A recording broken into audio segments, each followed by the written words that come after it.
What's happening, guys? Gemma here and back again for another video, and today I'm going to put this down for a sec because I want to apologise before we talk about No Man's Sky next update. I look like shit today, so I apologise. I really can't be bothered. It's so hot here, so please excuse me. But drilling down in today's content, No Man's Sky had a long-awaited update this week. And it follows a disastrous launch of 2 years ago when Sean Murray, the founder of Hello Games and arguably the brains behind this beauty, No Man's Sky, lied his face off to millions and millions and millions of gamers, and people were pissed, including me. I did a little rant video on it.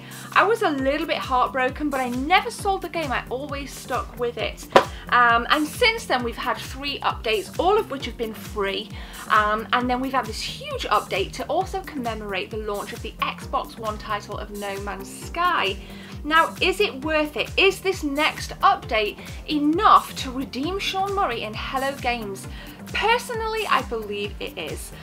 If you have not played No Man's Sky at all, let's just stop there. You guys, you portion of the gaming community are going to be in, let me just reorganize my pillows, guys, hang on.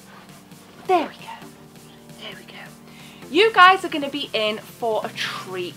It is No Man's Sky, which Sean Murray teased 2 years ago. This is what it should have been, and it includes kind of like procedurally generated planets, multiplayer, tons more flora and fauna, way more interactions, crafting abilities which have been refined considerably within this next update, building bases from hundreds and hundreds and hundreds of parts, various different game modes like survival, like a free mode where most of what you build on your base is like the materials. You don't have to like mine for them or craft anything, they're just there in an inventory. Like this next update, if you've not played No Man's Sky, you are missing out. Okay, you're missing out, and if that upsets you, to all the people that are stuck in 2016 and can't see past Sean Murray's lies, we all make mistakes, then that's your problem. We're not talking to you, we're talking to the people that haven't played this and are seriously considering. Now for me, I did play it on launch. For me, I played every single update, and like many of you, I updated it to 1.5 2 days ago and played this. And I must say, guys, I am absolutely hooked. For the first time, I feel like I have a purpose in No Man's Sky. For the first time, I don't feel aimlessly lost. I feel lost, but with a purpose. I met my first player last night, TrueBlue85 on the PlayStation 4, okay? Go and message TrueBlue85 on PS4 and say TheGebs24 saw you on No Man's Sky. And it was kind of weird because I landed my ship, they landed their ship, I'll say he, she, whatever. They landed their ship, and obviously you've now got a series of commands being able to interact with different players. So I did a little wave, and this person waved back. It was kind of like a weird exchange, but it was almost like surreal as well, because this is like, those particular exchanges are really what make No Man's Sky special. What are the odds of, in such a huge vast universe, that you bump into somebody and, you know, they went about their business, I went about mine, I flew off, and then he flew off, but funnily enough actually stayed on my radar, so I could still see where he was on that planet. So that's, I think, is definitely something nice for if you meet people. They kind of, well, this particular person stayed on the radar, so that was really freaking cool. Now I don't want to spoil it for you guys, but I mean, well, there is actually no spoiling No Man's Sky actually, because every single player's journey and experience within this world is going to be completely different. Now you start off in the next update, because I started like a fresh, right? I started completely fresh. I think I just played like the first mode. There are 4 modes to play, and I jumped in with the first mode, and I'd had to get various different, like mine different plants and things to fix my ship basically, and it was quite a laborious task. It took me about 35 minutes to initially get my ship off the ground. but it was a great way to just mince through the tutorial, learn how to use the mining beam again, learn how to use the menus, because your menus consist of 3 main screens, like your exosuit, your starship, and then your tool, your multi-tool. So it was really nice just to kind of play in those menus.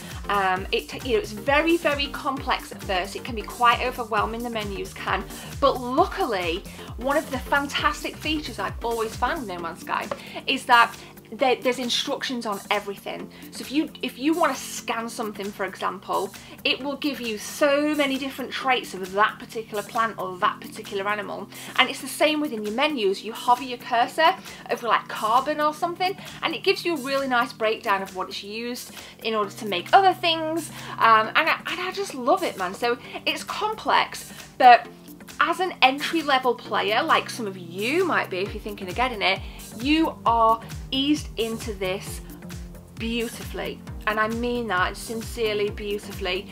So stick with it, don't feel too overwhelmed with it. This is definitely the No Man's Sky that we wanted in 2016, and I'm so happy with it. In fact, I'm that happy with it. I went out 2 days ago and I bought myself a 50-inch 4K HDR television. I thought, fuck this. Like, I have a PS4 Pro. I've had a PS4 Pro for flipping ages, and I've got so many games that are optimized for PS4 Pro. But I just thought, right, now I'm going to stop procrastinating and I'm going to buy it. And it looks stunning. Like, I don't know what it looks like. I haven't played it on my regular PlayStation 4 yet. So, but oh my god, on the PS4 Pro, you know, the colours really pop. The textures look absolutely fantastic. The text is really sharp. The shadows look really nice.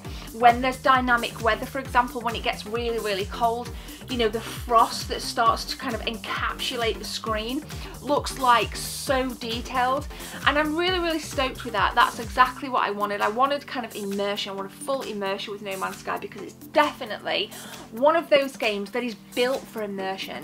It is effing built for immersion. So in terms of like multiplayer, I haven't played like any of multiplayer, but I've read quite a bit, and you know what I'm like looking for when I'm scanning reviews and I'm reading stuff is I'm waiting for the first person to complain about it, because I think a lot of people are going in with the mindset that like once shit, always shit. And if that's the stance you want to take, that is fine. But I think, like, I can't think of another development team that have stuck with such a shambolic start and made something, made what they finally promised. And okay, it doesn't excuse Hello Games for what they did. Well, I say Hello Games, I mean Sean Murray, for what he did and what he said. But it's certainly, I mean, this guy is freaking resilient, man, to stick with it. And I haven't seen anything negative posted about multiplayer yet. And the reason I haven't played it is because most of my friends are on frickin' Xbox. So I might actually buy this on the Xbox One and play with my friend Merlin, because he's quite into this as well, and it's his first time playing it, and so far he's liking it as well. Another cool thing that I've really noticed, right, is I haven't left my first planet yet, and I've just got to the point where I've been able to get lots of resources to build a base.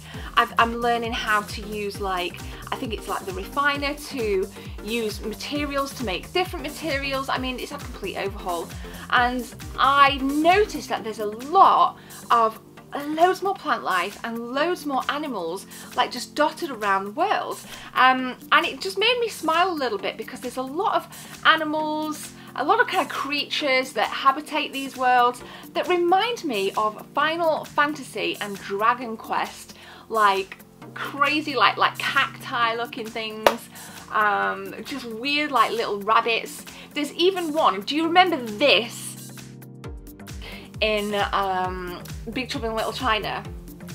There's even something that reminds me of that, and I don't know if that's done on purpose or if that's like some kind of like hidden message for one of the dev team that's a fan of No Man's Sky, of Big Trouble in Little China, but it just made me smile, and I thought that really made things come to life a little bit more, because it was so desolate in 2016, and it really was just you. And even the back of this, with the dinosaur and different creatures on there that never existed in the initial game, are now in there, and it's fantastic to see. I really love it. I'm so stoked. I'm really happy. I'm ready to play more, and I hope you guys can watch this video and take something from it and give No Man's Sky a chance. If you've not played it, you're in for a right good surprise. If you have played it and you were disappointed, don't be stubborn, guys. You know, you could pick it up really cheap, borrow it off a friend or something, and give it a go, because this next update has really fleshed out the entire world of No Man's Sky. So I think I've harped on enough about MMS. If you enjoyed this video, I would appreciate it if you guys could think about subscribing to my channel and leaving a thumbs up, ding dong the bell, and if you are really cool, only the cool kids do this, share the video, click the share button, or drop the URL wherever you guys want to drop it. But seriously, thank you very much for watching. I hope you guys have a great day. Don't forget, streams this weekend, so I'll catch you guys on stream. But for now, my name is Gemma. Take care. See you soon.